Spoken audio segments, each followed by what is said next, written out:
महाभारत काल में लगभग 5,500 वर्ष पहले एक महान आत्मा का अवतरण हुआ, जिसे हम भीम पौत्र बर्बरीक के नाम से जानते हैं। महिसागर संगम स्थित गुप्त क्षेत्र में नव दुर्गाओं की सात्विक और निष्काम तपस्या कर बर्बरीक ने दिव्य बल और 3 तीर व धनुष प्राप्त किए।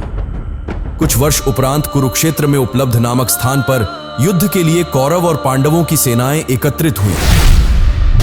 युद्ध का शंखनाद होने ही वाला था कि यह वृतांत बर्बरीक को झांत हुआ और उन्होंने माता का आशीर्वाद ले युद्ध भूमि की तरफ प्रस्थान किया।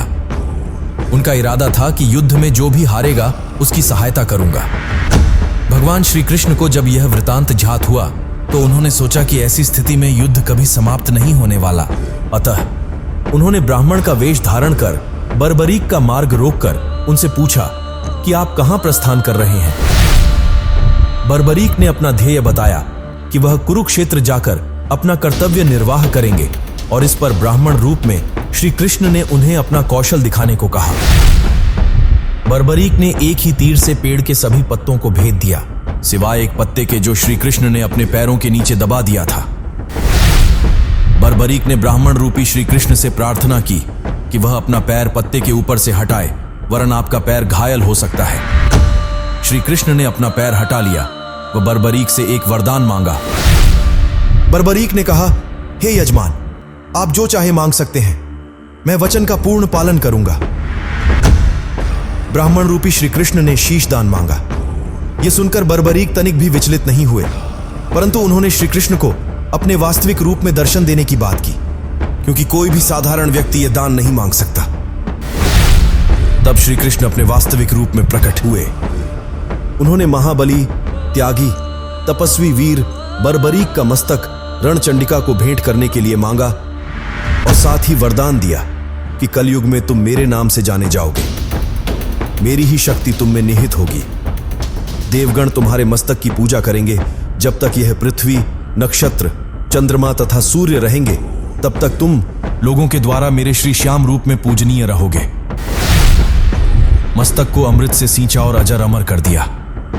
मस्तक ने संपूर्ण महाभारत का युद्ध देखा एवं युद्ध के निर्णायक भी रहे। युद्ध के बाद महाबली बर्बरीक कृष्ण से आशीर्वाद लेकर अंतर्ध्यान हो गए। बहुत समय बाद कलयुग का प्रसार बढ़ते ही भगवान श्याम के वरदान से भक्तों का उद्धार करने के लिए वह खाटू में चमत्कारी रूप से प्रकट हुए। एक गाय घर जाते समय रास्ते में एक स्थान पर खड़ी होकर चारों थनों से दूध की धाराएं बहाती थीं। जब ग्वाले ने यह दृश्य देखा तो सारा वृत्तांत भक्त नरेश खंडेला के राजा को सुनाया। राजा भगवान का स्मरण कर भाव विभोर हो गया। स्वप्न में भगवान श्री श्यामदेव ने प्रकट होकर कहा, मैं श्यामदेव हूं। जिस स्थान पर गाय के थन से दूध निकलता है वहां मेरा शालिग्राम शिला रूप विग्रह है। खुदाई करके विधि विधान से प्रतिष्ठित करवा दो। मेरे इस शिला विग्रह को पूजने जो खाटू आएंगे उनका सब प्रकार से कल्याण होगा।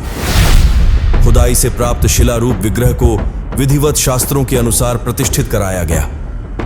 चौहान राजपूतों में नरबदार कंवर हुई है, जिन्होंने इस विग्रह को आतताइयों के विध्वंस से बचाने हेतु झोपड़े में रखा एवं सेवा पूजा की। औरंगजेब के शासनकाल में पुराने मंदिर का विध्वंस हो गया तथा उसके बाद जहां भगवान श्री श्यामदेव का विग्रह प्रतिष्ठित किया गया वह आज भी विद्यमान है, जहां देश के सभी कोनों से श्याम प्रेमी पूजा अर्चना एवं दर्शनार्थ आते हैं। अब नर्मदा कंवर के खानदान के ही चौहान राजपूत पुजारी हैं। जय श्री श्याम।